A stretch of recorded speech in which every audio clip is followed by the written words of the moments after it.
Assalamualaikum warahmatullahi wabarakatuh. Perkenalkan, saya Azia Nur Aulia, NPM 1000703-18107 dari Fakultas Teknik. Di sini saya akan memaparkan hasil dari tugas akhir yang sudah saya kerjakan dengan judul Studi Kualitas Elemen Perancangan pada Kawasan Pemerintahan Kabupaten Bandung. Yang pertama, untuk latar belakang penelitiannya, perancangan merupakan salah satu peran untuk memecahkan persoalan perkotaan, dan juga perancangan suatu kota atau kawasan harus memperhatikan elemen perancangan kota yang ada. Nah, lokasi yang dipilih adalah kawasan pemerintahan Kabupaten Bandung karena kawasan ini merupakan kawasan pusat pelayanan pemerintahan dan juga pusat pelayanan kegiatan masyarakat yang tentunya harus memiliki kualitas perancangan yang baik. Terlebih lagi, kawasan ini menjadi pusat atau wajah dari kawasan atau dari Kabupaten Bandung itu sendiri. Nah, jika dilihat dari realisasi pembangunan yang ada pada kawasan ini, sudah sejalan dengan visi pembangunan Kabupaten Bandung. Dan jika dilihat dari kondisi lapangan yang ada, pada kawasan ini itu masih terdapat beberapa elemen perancangan yang kualitasnya itu kurang baik, sehingga belum bisa memenuhi kebutuhan dan juga kenyamanan bagi pengguna kawasan ini. Nah, untuk meningkatkan fisik ruang dan juga untuk memberikan karakteristik yang baik pada kawasan ini, maka perlu adanya penerapan elemen perancangan yang berkualitas tentunya guna untuk memenuhi kenyamanan baik dalam kegiatan pelayanan maupun kegiatan aktivitas sehari-hari bagi penggunanya. Nah, untuk rumusan masalahnya itu yaitu adanya permasalahan kualitas elemen perancangan pada kawasan pemerintahan Kabupaten Bandung, sedangkan kawasan ini merupakan wajah dari Kabupaten Bandung itu sendiri yang tentunya harus memiliki atau perlu didukung dengan adanya perancangan kawasan yang baik. Nah, di mana elemen perancangan pada kawasan ini itu belum terintegrasi satu sama lain, di mana tidak terdapat tempat parkir pada beberapa kawasan, lalu masih terdapat beberapa pedagang kaki lima yang berjualan di trotoar maupun di lantai bangunan publik, dan juga tidak terdapat jalur pejalan kaki di beberapa lokasi atau masih dalam kondisi yang kurang baik, khususnya bagi kaum disabilitas.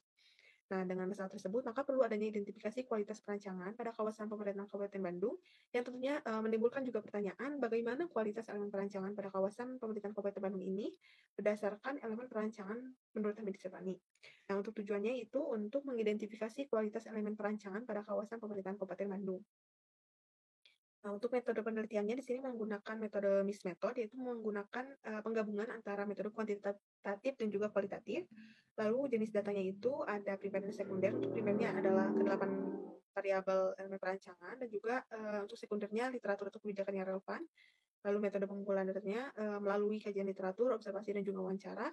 Dan untuk metode analisisnya itu melakukan komparasi atau perbandingan antara data yang sudah didapatkan dengan kriteria yang digunakan, yang selanjutnya dilakukan scoring dari hasil tersebut. Nah, untuk hasil analisisnya yang pertama ini ada analisis tata guna lahan, di mana berdasarkan hasil analisis terdapat perbedaan guna lahan sebesar 5,07 hektar.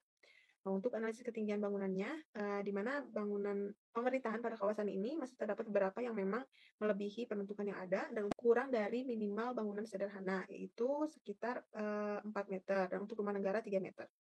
Ini untuk analisis intensitas bangunannya, di mana KDB, KLB, dan KDH tidak dapat dilakukan perbandingan dengan peraturan yang ada karena memang pada kawasan atau pada Kabupaten Bandung ini belum terdapat peraturan mengenai intensitas bangunan. Nah, untuk GSB juga masih terdapat satu titik yang memang melebihi jarak minimal GSB.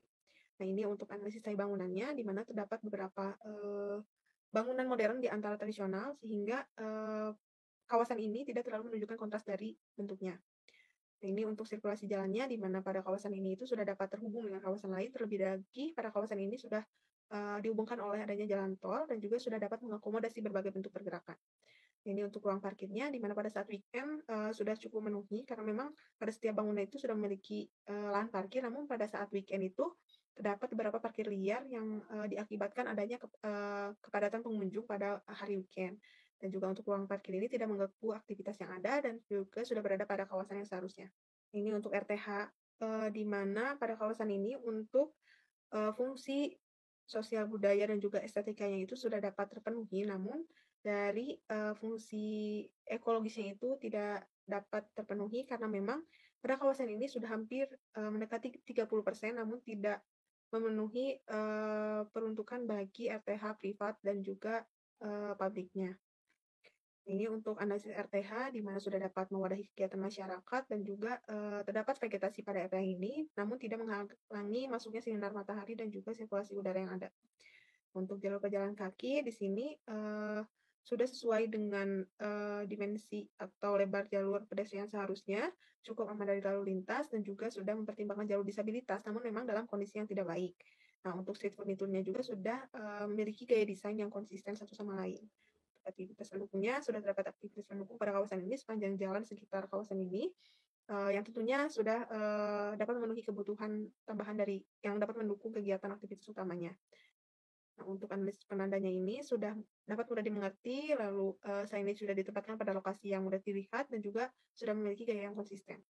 Untuk reservasi, di mana lokasi ini itu tidak diatur dalam tata ruang, namun ini dilakukan untuk menjaga dan mencerminkan Kabupaten Bandung dengan kekhasan Sundanya itu.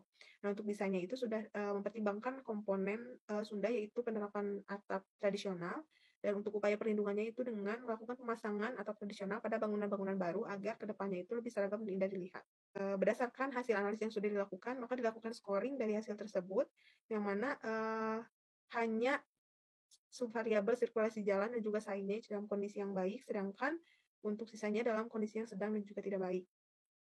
Nah, untuk kesimpulannya, untuk guna lahan ini dalam kualitas yang tidak baik, lalu untuk ketinggian bangunannya ini dalam kondisi yang sedang, di mana dulu untuk jarak rumahnya juga dalam kondisi yang sedang, secara bangunan juga dalam kondisi yang sedang, jaringan jalan dalam kondisi yang baik, lalu untuk ruang parkir dalam kondisi sedang, di mana yang baik dan satu yang tidak baik, lalu untuk ruang terbuka hijaunya itu dari keempat kriteria hanya terdapat satu kriteria yang tidak baik, lalu untuk RTNH juga dalam kondisi yang sedang atau kualitas sedang, jalur pejalan kaki dalam kondisi yang cukup baik, lalu aktivitas pendukung dalam kondisi yang sedang, signage dalam kondisi yang baik, dan untuk reservasi dalam kondisi yang sedang.